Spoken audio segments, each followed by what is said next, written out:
مثالیں نہ بیان کیا کرو، ان اللہ یعلم وانتم لا تعلمون، اللہ سب جانتا ہے تم نہیں جانتے۔ اللہ اکبر۔ ضرب اللہ مثلا، اب مثال بیان کرنی ہے تو سنو ذرا اپنی مخلوق کی طرف ہی دیکھ لو۔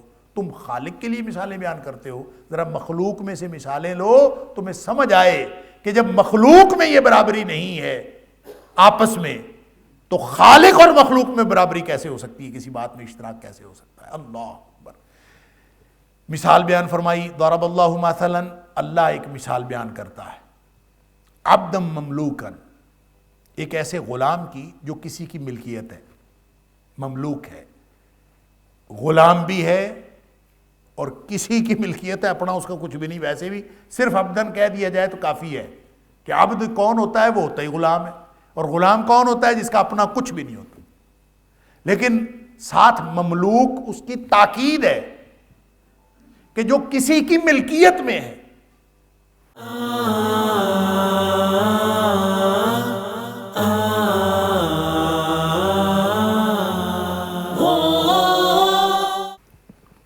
لا يقدر علی شیء، پھر اسی کی تاکید یہ ہے، اسی کی تشریح یہ ہے کہ اس کے اوپر وہ شخص جو خود کسی کی ملکیت ہے، وہ اختیار کیا رکھتا ہے؟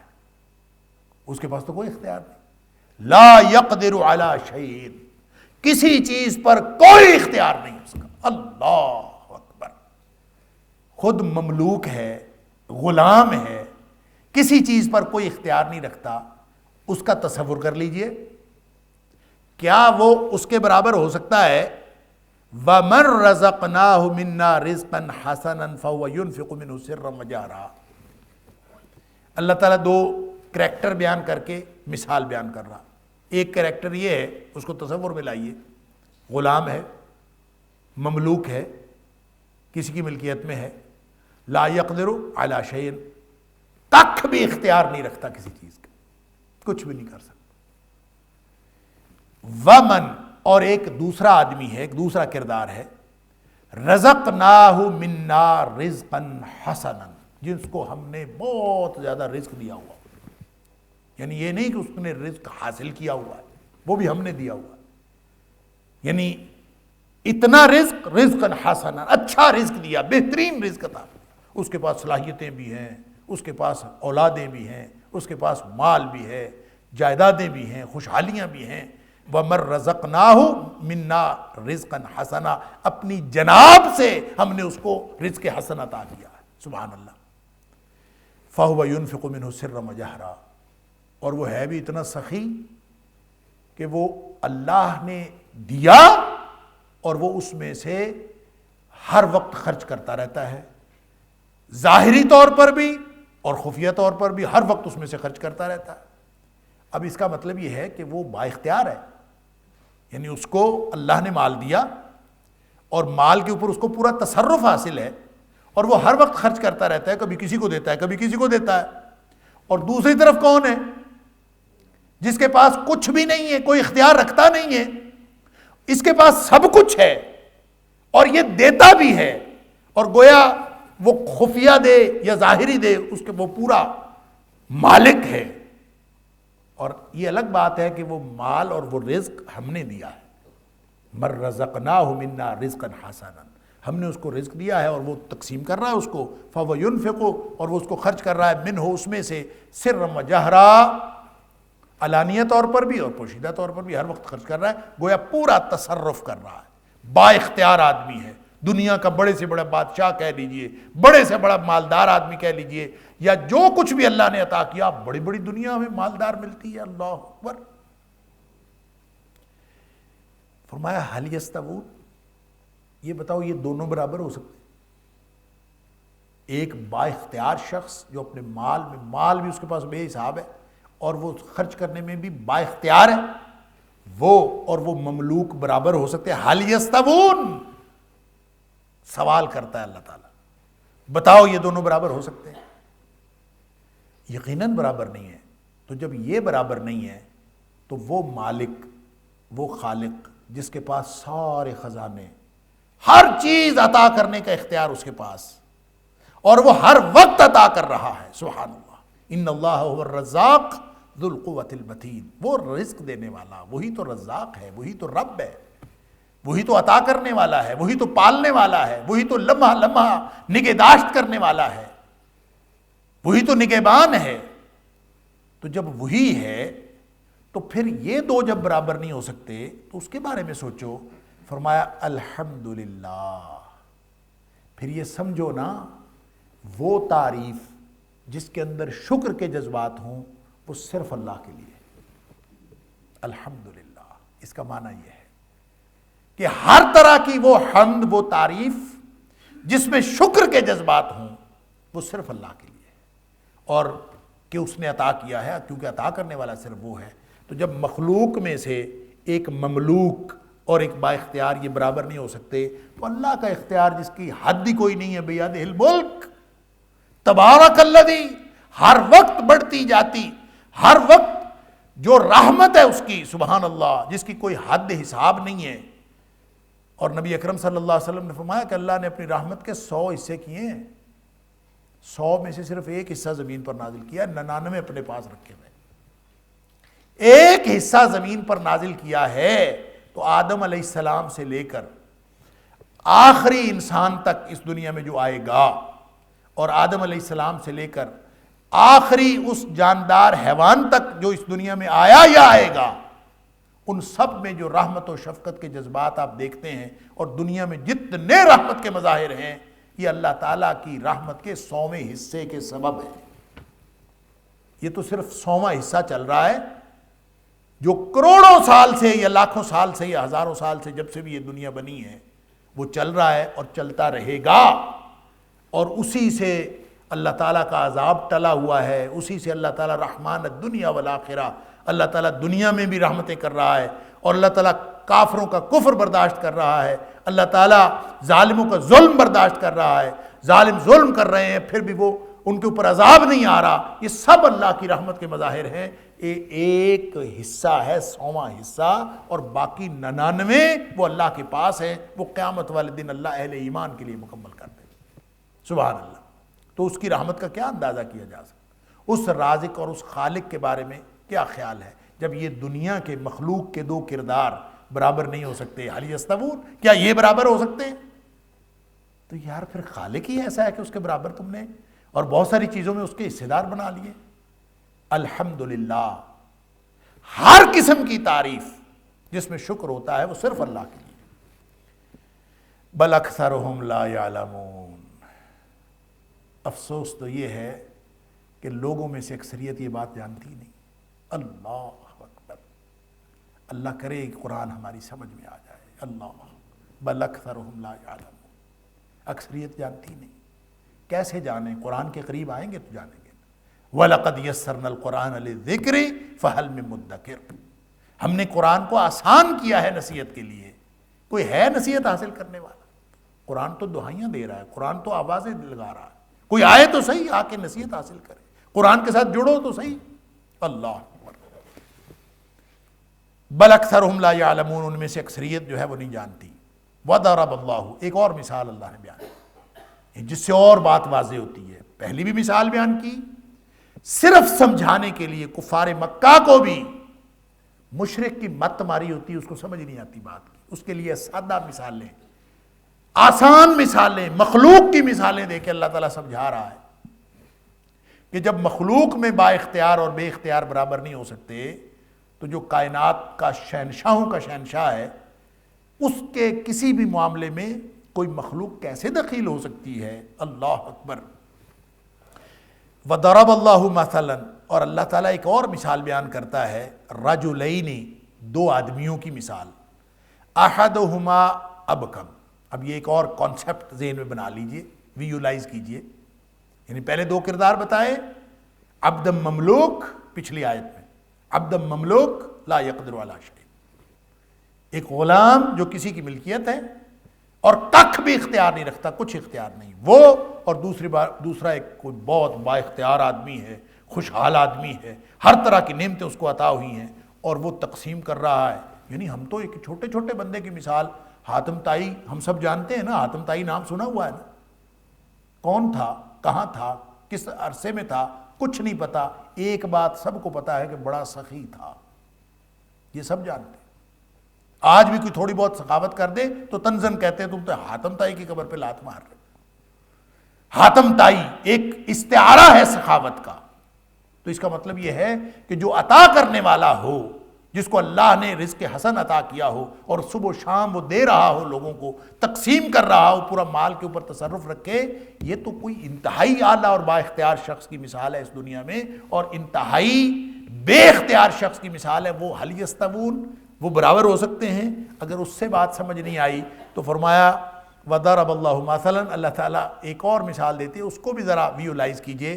رجلین، دو آدمی ہیں، احدہما ابکم، ان میں سے ایک گونگا ہے، گونگا جو اپنی بات بھی نہ کر سکے، اللہ اکبر، ایک تو گونگا ہے، دوسرا لا یقدر علی شیء، گونگا بھی اور کچھ بھی اختیار نہیں رکھتا، بول بھی نہیں سکتا کہ میرے پاس اختیار نہیں ہے، اللہ اکبر، یعنی جن کی کتنا شاندار استعارہ کہ جن کی بندگی تم کر رہے ہو وہ تو بول بھی نہیں سکتے، اللہ اکبر۔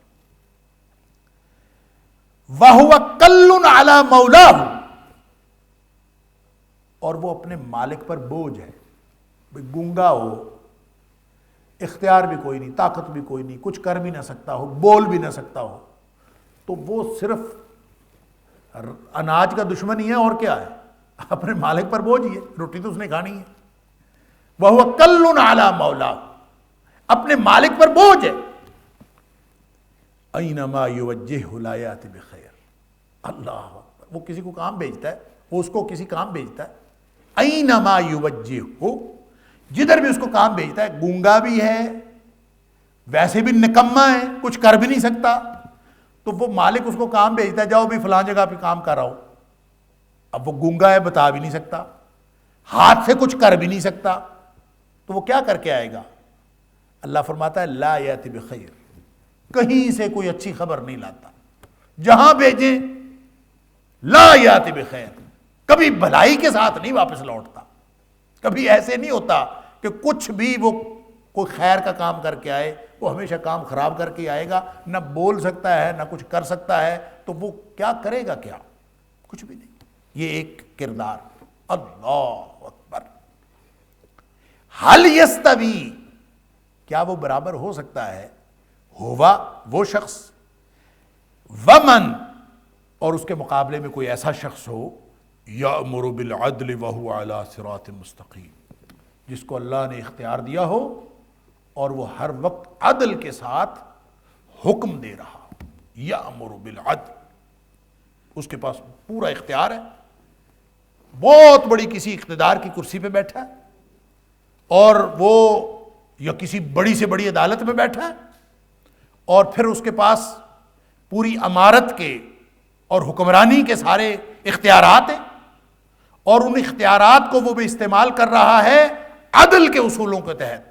عدل کا اصول پتہ کیا ہوتا ہے؟ عدل کا اصول ہوتا ہے جس کا جو حق بنتا ہے اس کو دے دے۔ ہم نے سمجھا ہے مساوات، ہم نے عدل کو سمجھا ہے انصاف، انصاف نہیں ہے، انصاف کا مطلب ہے نصف نصف کر دینا۔ ہمارے پاس اصل میں اردو میں عدل کا متبادل کوئی نہیں ہے، ہم عدل کا ترجمہ کرتے ہیں انصاف، کر لیں کوئی بات نہیں، کیونکہ مستعمل یہی لفظ ہے، لیکن ذہن میں یہ تصور لائیے کہ انصاف جو مساوات کا تصور دیتا ہے کہ برابر برابر سب کو دے دیں، اور جیسا مغرب نے تصور دیا ہے کہ معاشرے مساوات کی بنیاد پر بننے چاہیے، اور جو حقوق انسانی کا جو تصور ہے، جو بیسک ہیومن رائٹس کا کانسیپٹ ہے، وہ سارے کا سارا مساوات پر مبنی ہے، اور مساوات ایک انتہائی غیر فطری تصور ہے جو کبھی ممکن نہیں ہے معاشرے کے اندر۔ ظاہر ہے باپ اور اولاد کہیں مساوات ہو سکتی، نبی کی اور امتی کی مساوات ہو سکتی، صحابی کی اور تابعی کی مساوات ہو سکتی ہے، تو جو غیر فطری مساوات کا تصور ہے، یعنی مرد اور عورت کی مساوات کو تو چھوڑ دیں نا، یہ تو جھگڑا بنا لیا ہے نا ہم نے، اس جھگڑے کو چھوڑ دیں، کوئی اور مساوات ہی دنیا میں دکھا دیں، استاد اور شاگرد برابر ہو سکتے ہیں، کوئی مساوات ہو سکتی، تو مساوات تو نہیں ممکن، عدل ممکن ہے۔ عدل، عدل کیا ہے؟ جو اسلام تصور دیتا ہے حقوق العباد کا وہ مساوات پر مبنی نہیں ہے. مغرب کا تصور حقوق انسانی ہے، انسان سارے برابر ہیں، لہذا وہ برابر حقوق کا مطالبہ کرتا ہے.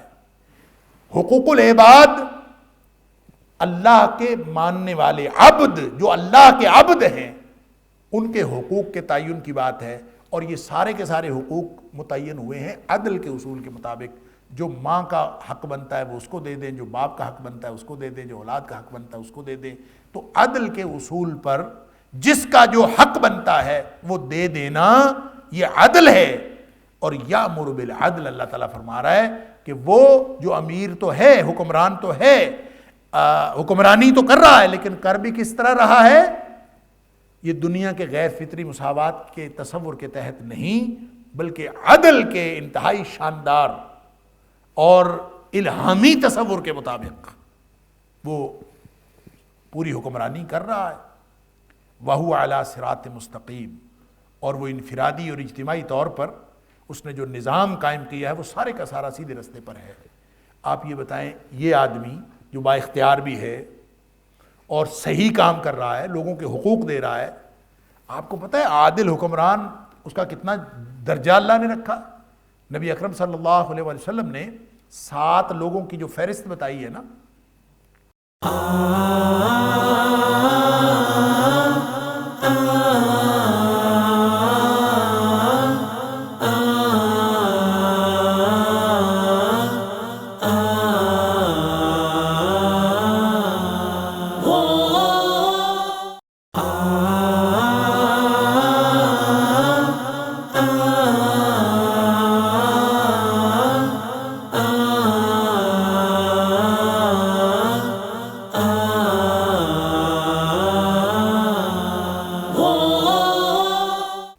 کہ جن کو قیامت والے دن اللہ اپنے عرش کا سایہ نصیب کرے گا، اور وہ لوگ، وہ اس دن جس دن اللہ کے عرش کے علاوہ کوئی سایہ نہیں ہوگا.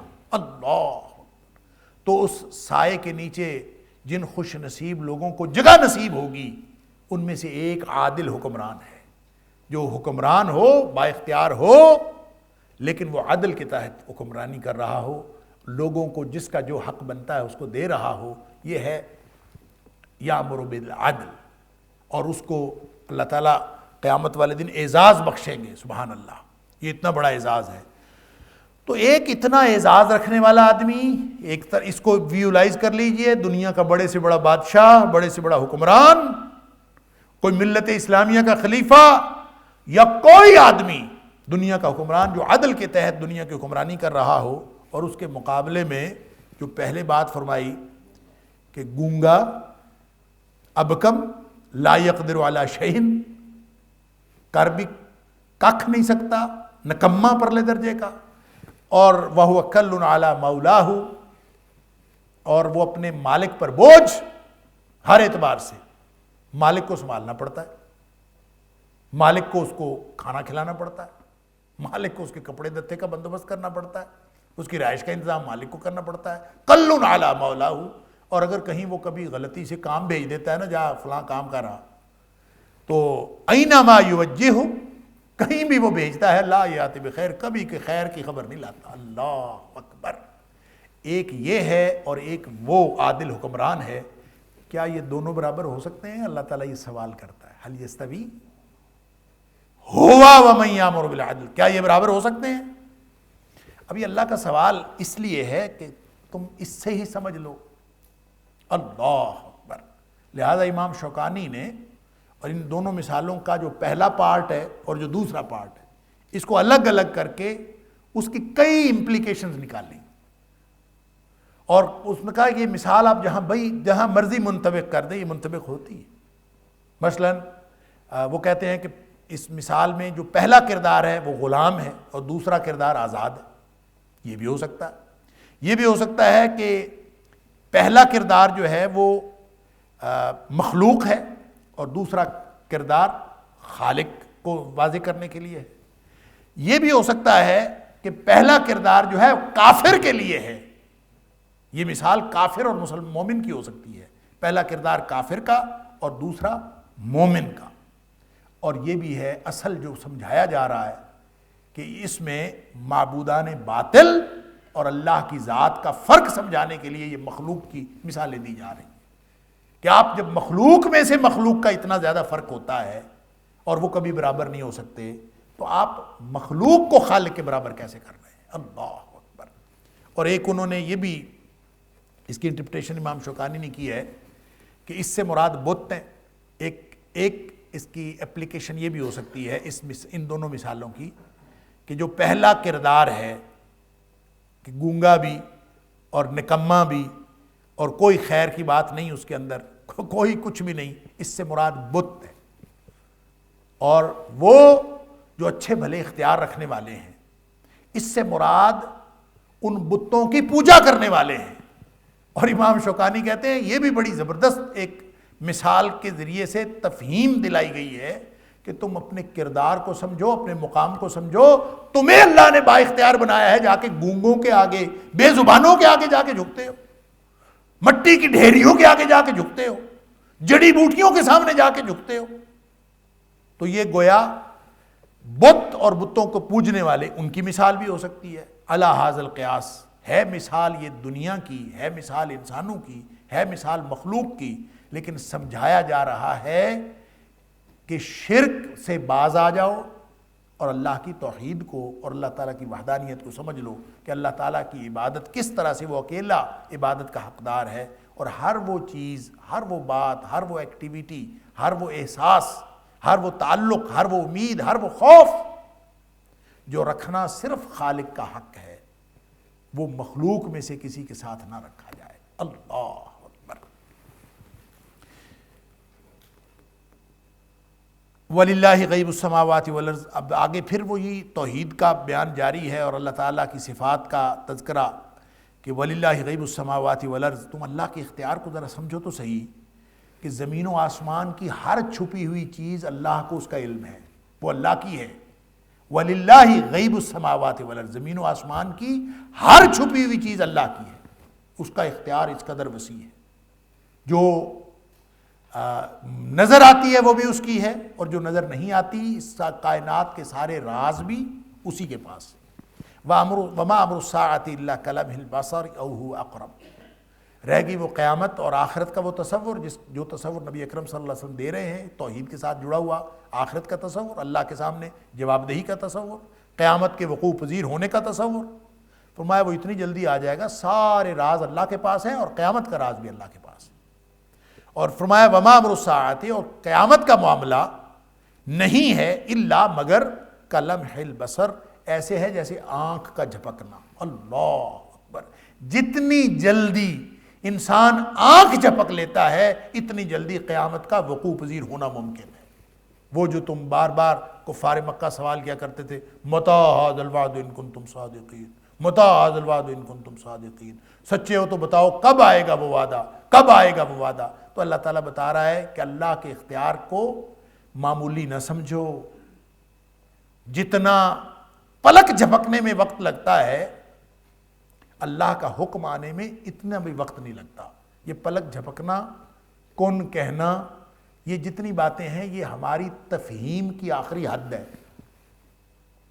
ہم اگر کسی چیز کی جلدی کا جو کم از کم مطلب سمجھ سکتے ہیں، اور ہماری اس سے زیادہ جلدی کا ہمارا تصور ہی نہیں ہے کہ انسان پلک جھپکے اور اس سے پہلے کچھ ہو جائے، تو پلک جھپکنا محاورتاً استعمال ہوتا ہے، اللہ کے اختیار کی یہ تمثیل ہے، تفہیم نہیں ہے۔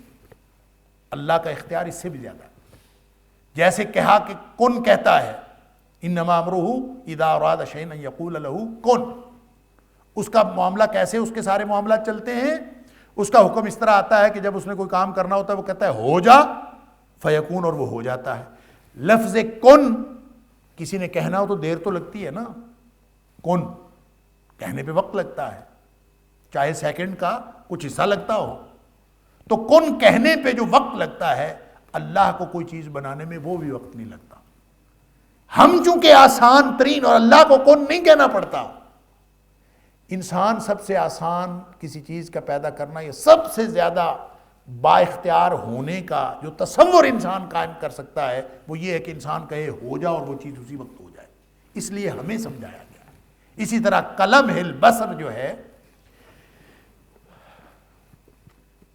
آنکھ کا جھپکنا، یہ جلدی کی وہ انتہا ہے، وقت کے کم از کم حصے کو بیان کرنے کا وہ انداز ہے جو انسان سمجھ سکتا ہے، یہ انتہا، یہ اس کی انتہا ہے، قلم البصر۔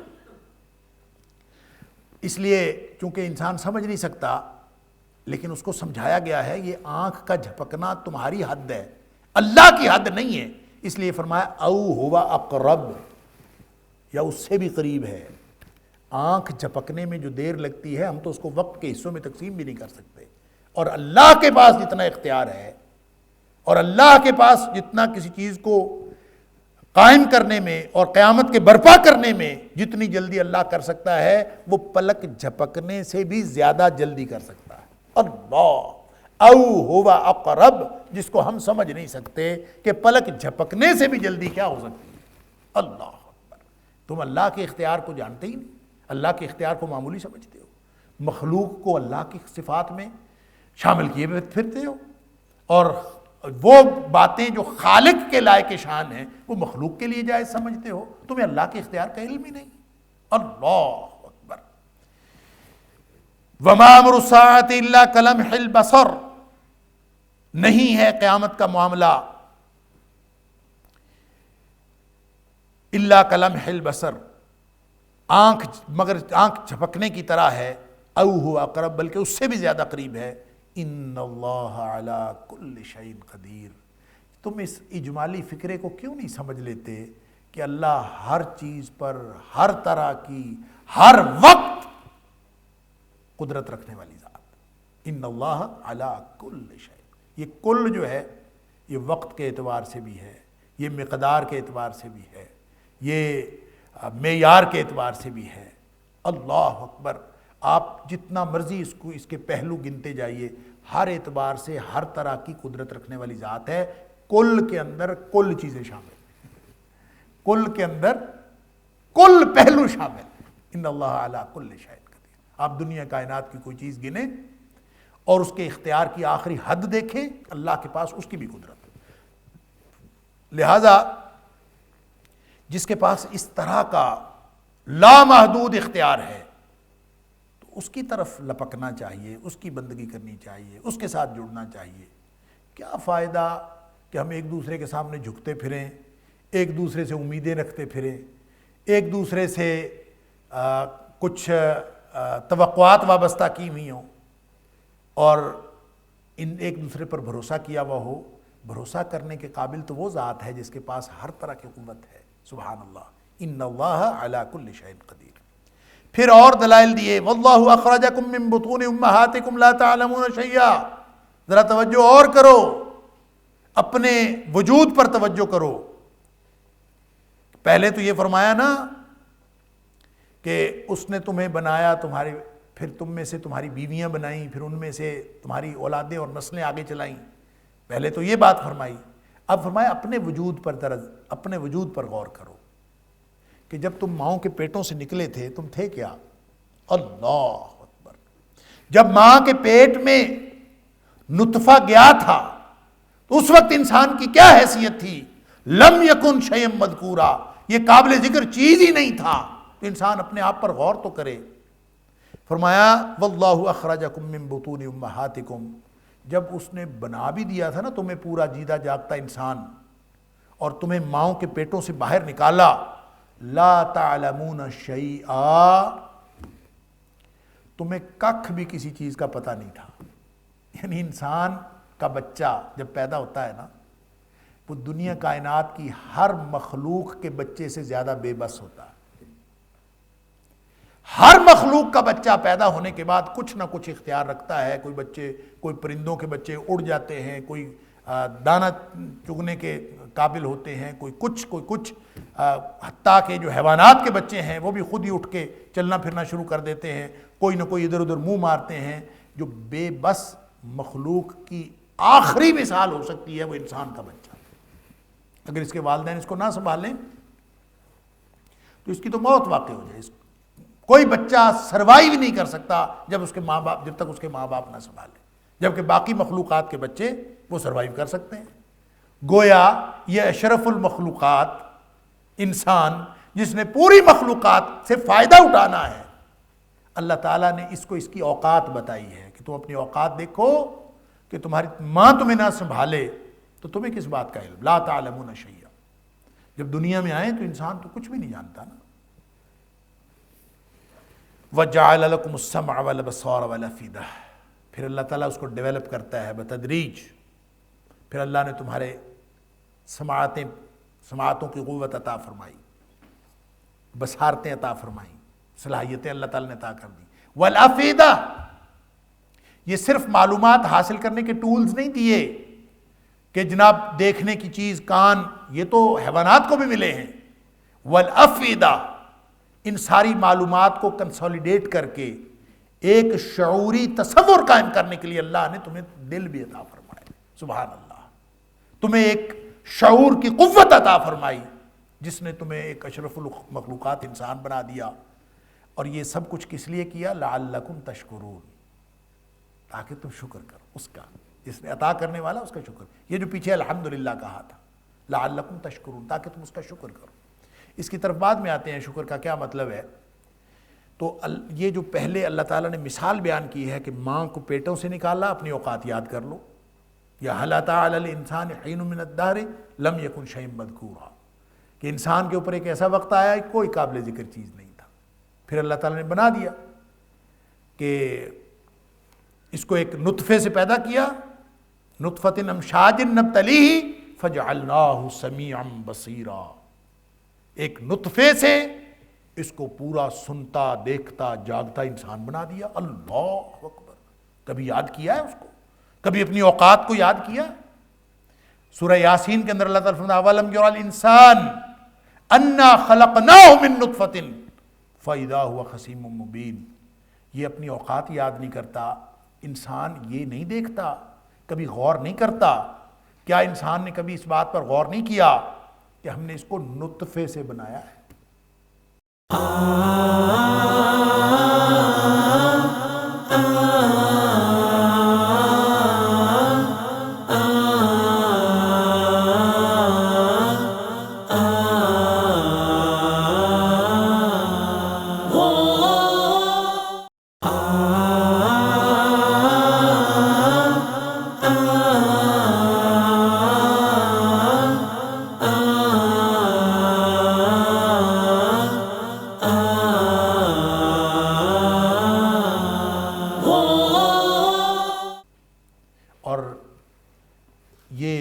جب اس کا سماعتیں بصارتیں کام کرنا شروع کر دیتی ہیں اور مختلف معلومات حاصل ہونے والی کنسولیڈیٹ بھی کر لیتا ہے، حیوانات کی طرح صرف دیکھ کر ایسا نہیں ہے کہ یہ پہچاننے کے قابل نہ ہو، سن کر ایسا نہیں ہے کہ سمجھنے کے قابل نہ ہو، بلکہ ساتھ شعور کی قوت عطا فرمائی ہے۔ تو جب یہ اس کو ساری اس کے گلے سے آواز نکلنا شروع ہو گئی، اس کی سماعتوں سے ٹکرائی ہوئی بات قابل فہم ہو گئی، جب اس کو بولنا آ گیا، قوت گویائی آ گئی، جب اس کے پاؤں زمین پر ٹکنے لگے، فَإِذَا هُوَ خَصِيمٌ مُبِينٌ، یہ دلیلیں دیتا ہے، یہ جھگڑا کرتا ہے، یہ اللہ کے بارے میں دلیلیں دیتا ہے، یہ لوگوں کے ساتھ جھگڑالو سخت جو فَإِذَا هُوَ خَصِيمٌ مُبِينٌ، جھگڑالو بن گیا۔ اپنی اوقات ہی یاد کر لے، اس کے سارے جھگڑے، اس کی بولتی بند ہو جاتی ہے اسی وقت کہ میں ہوں کیا، میری اوقات کیا ہے۔ اپنی اوقات کو یاد رکھیں، آئے کہاں سے ہیں، جانا کہاں ہے۔ آئے کہاں سے ہیں؟ ایک نطفہ، جانا کہاں ہے؟ مٹی۔ اللہ، میرے دادا مولانا محمد علی مدنی علیہ الرحمہ، ان سے کوئی پوچھا کرتا تھا بزرگوں تہاڈی ذات کی ہے، تو وہ کہتے تھے ذات ہے مٹی۔ کہتے کیا مطلب؟ کہتے مٹی سے آئے ہیں، مٹی میں چلے جانا ہے، یہ ہماری ذات ہے۔ انسان سوچے تو صحیح، میں ہوں کیا؟ یہاں اگر اس کو ہم ذاتوں کے جس تصور میں پڑے ہیں، میں راجپوت ہوں، میں سید ہوں، میں جٹ ہوں، میں ارائی ہوں، میں فلاں ہوں، کیا حیثیت ہے اس کی؟ حیثیت تمہاری یہ ہے کہ آئے تھے تم تو تم کیا تھے، اور جب چلے جاؤ گے تو تم کیا ہو۔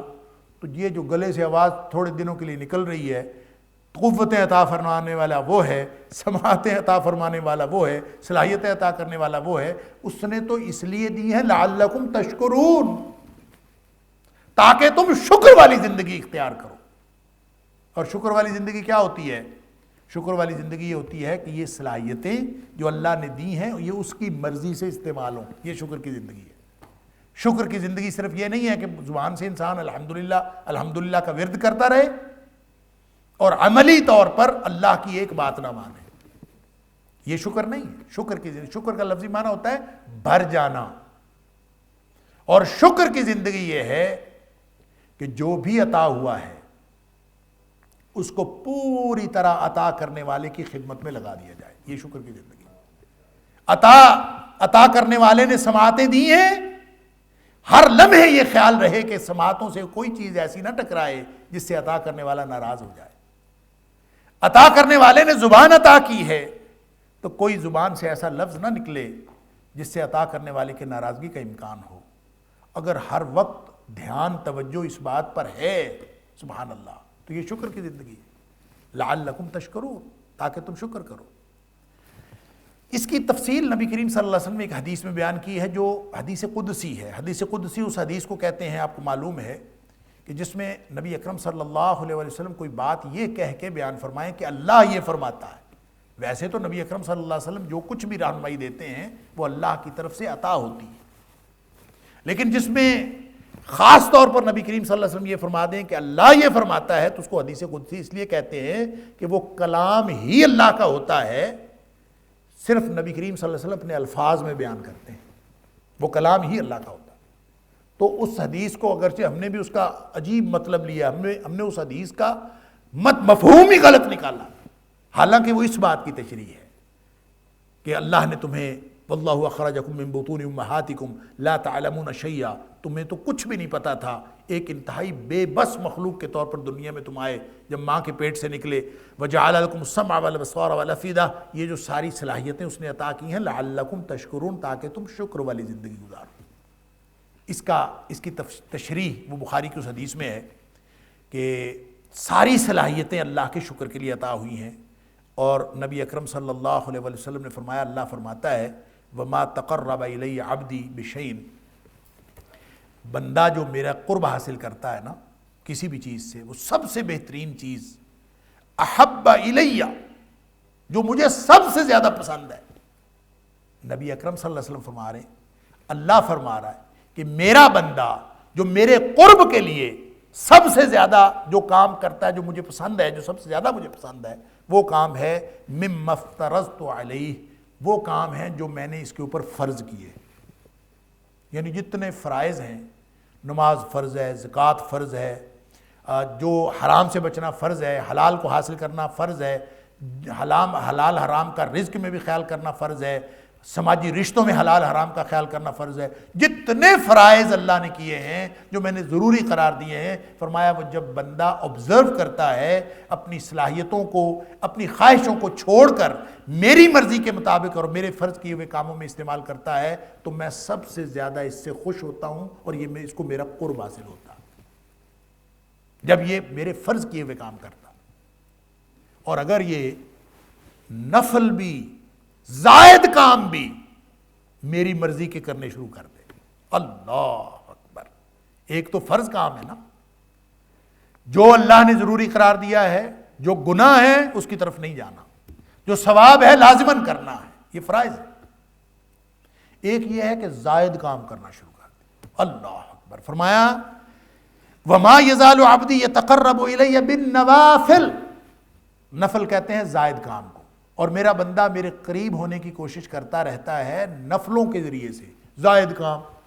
اللہ نے 4 فرض کیے ہیں ظہر کے، یہ 4 پہلے بھی پڑھتا ہے، 2 بعد میں بھی پڑھتا ہے، یہ جس کو ہم سنتیں کہتے ہیں نا، یہ وہ نوافل ہیں، وہ زائد نمازیں ہیں جو نبی اکرم صلی اللہ علیہ وسلم نے پڑھی، جو نبی اکرم صلی اللہ علیہ وسلم نے زائد نمازیں پڑھیں وہ سنت نوافل ہو گئے، ہیں نوافل ہیں یہ زائد نمازیں، لیکن یہ سنت ہے۔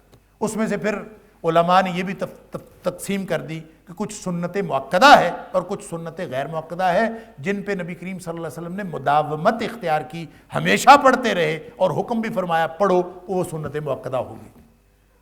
اور جس پر جو نبی کریم صلی اللہ علیہ وسلم نے پڑھی، حکم نہیں فرمایا، اس کو لوگوں نے غیر مؤکدہ کہہ دی۔ لہٰذا یا کبھی پڑھ لی نبی کریم صلی اللہ علیہ وسلم نے یا کبھی حکم فرما دیا تو وہ سنتیں غیر مؤکدہ ہو گئی۔ اب مؤکدہ اور غیر مؤکدہ بھی ہم نے فرق کر لیا، حالانکہ یہ سنتیں بھی نوافل ہیں، فرائض نہیں ہیں۔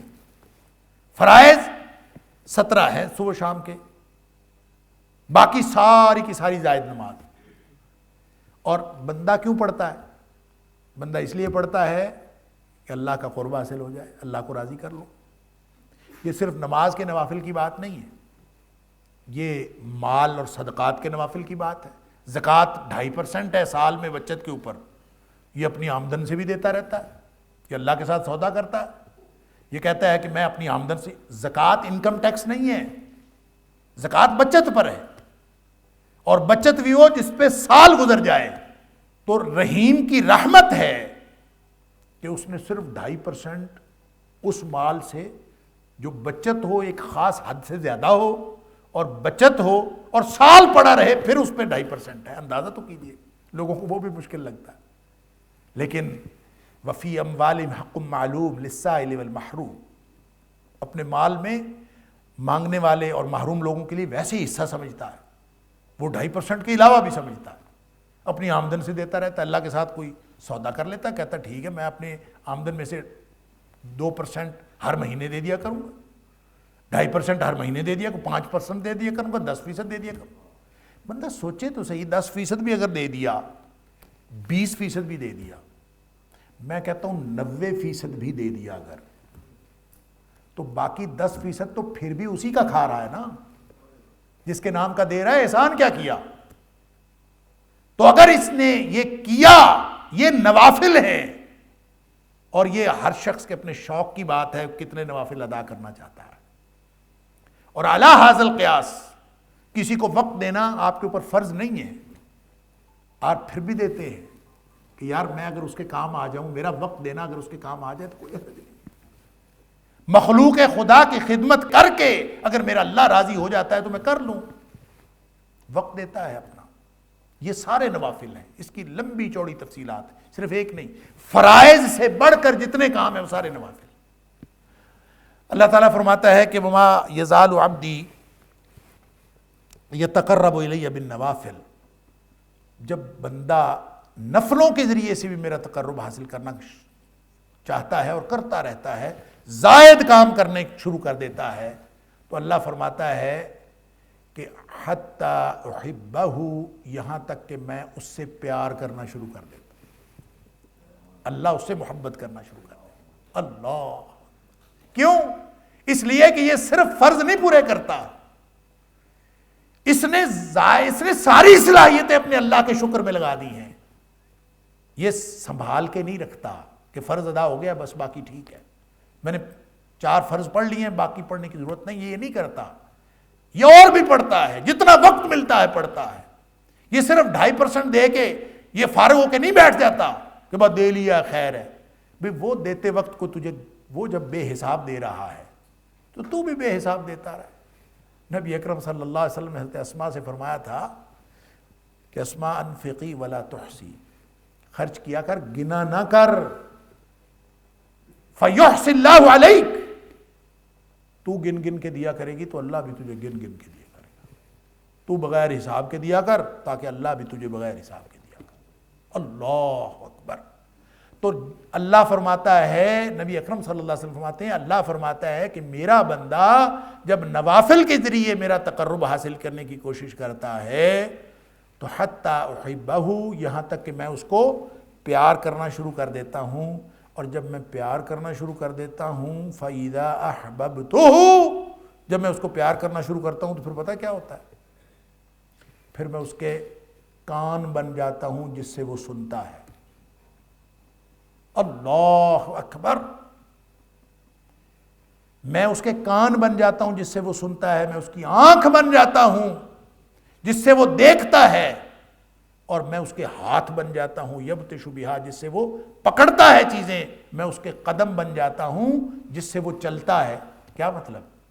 لوگوں نے مفہوم بنانے میں بھی اتنا زیادہ زیادتی کی ہے، وہ کہتے ہیں کہ نعوذ باللہ من ذالک، نعوذ باللہ من ذالک، اللہ اس بندے کے اندر آ جاتا ہے، اس بندے کے کان بن جاتا ہے، اس بندے کے ہاتھ بن جاتا ہے۔ اللہ خود تو خیر، اللہ تعالیٰ نے خود تو کہا ہے کہ کنت سمعہ الذی یسمع بہ، میں اس کے کان بن جاتا ہوں جس سے وہ سنتا ہے، وبصرہ الذی یبصر بہ، میں اس کے آنکھ بن جاتا ہوں جس سے وہ دیکھتا ہے، ویدہ التی یبطش بہا، اور میں اس کا ہاتھ بن جاتا ہوں جس سے وہ پکڑتا ہے، ورجلہ التی یمشی بہا، اور میں اس کا پاؤں بن جاتا ہوں جس سے وہ چلتا ہے۔ خود تو اللہ کہہ رہا ہے۔ لہٰذا اس سے ہم نے وہ حلول کا عقیدہ جو قبل از اسلام سے چل رہا تھا، جو ہمارے قدیم ترین مذہب جو پڑوسی ملک میں ہے ہندو دھرم، ان میں جو حلول کا عقیدہ، اوتاروں کا جو عقیدہ تھا، ہم نے وہ تصور وہ گھڑ لیا اور وہ ثابت کیا اس میں سے، انا للہ و انا الیہ راجعون۔ اور یہ سمجھنے کی کوشش ہی نہیں کی جو اللہ قرآن میں فرما رہا ہے، یہ اسی کی تشریح ہے۔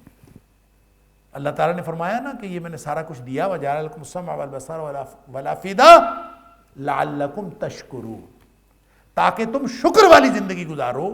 تو اسی کی تشریح ہے، جب بندہ سارے کام اللہ کی مرضی کے کرنا شروع کر دیتا ہے تو وہ گویا ایسے ہے کہ اس کی سماعتیں کوئی اور کام نہیں کرتی سوائے اللہ کے حکم کے مطابق۔ وہ ایسے ہی ہے جیسے اللہ تعالیٰ اس کے کان بن گیا، اس کے ہاتھ نہیں پکڑتے کوئی اور چیز سوائے اس کے کہ جس کا اللہ نے حکم دیا ہو، اس کی آنکھیں نہیں دیکھتی سوائے اس کے جو اللہ نے حکم دیا ہے کہ یہ دیکھو۔ اللہ اکبر، اللہ حاضر القیاس، وہ ایک قدم نہیں اٹھاتا جہاں اللہ کا حکم نہ ہو، اور اس کی پوری زندگی اللہ تعالیٰ کی مرضی کے مطابق بن جاتی ہے۔